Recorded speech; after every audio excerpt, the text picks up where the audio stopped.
Think your watch is waterproof? I hate to break it to you, but it's not, and here's why.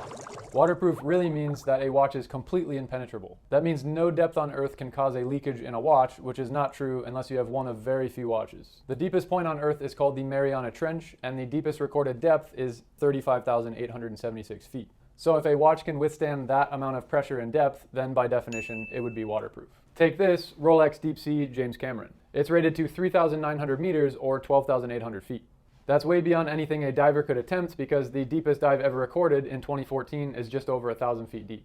Rolex engineered this watch with a ring lock case, a crystal thicker than most, and a dial that goes from blue to black just like it would as you would descend the ocean depths. This is an extreme dive watch, but even it isn't technically waterproof, it's water resistant. One of the only watches that might be considered truly waterproof is the Rolex Deep Sea Challenge that launched in 2022.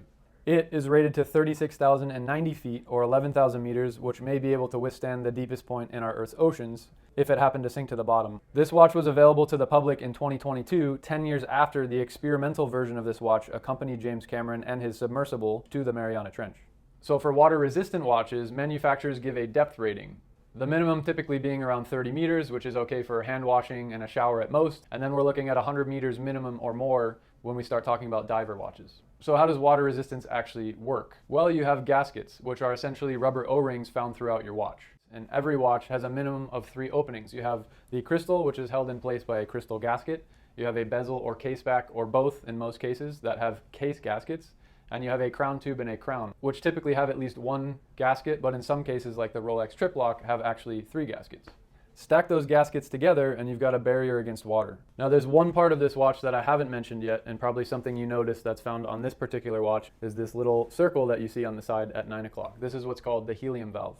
Helium is necessary for saturation diving and is made up of such tiny atoms that it can penetrate these aforementioned gaskets, and when the gas builds up, it needs a point to release or it can damage the watch. This valve allows for that helium to escape. One last thing, if you ever see fog or moisture inside your watch, you need to act immediately. The steel inside the movement is far more prone to oxidation than the steel on the outside of the watch. That's when you need to get it serviced as soon as possible. So you can either bring it to the brand or you can bring it to us here at Wristcheck. So now you know your watch is most certainly water resistant like this one, but not waterproof.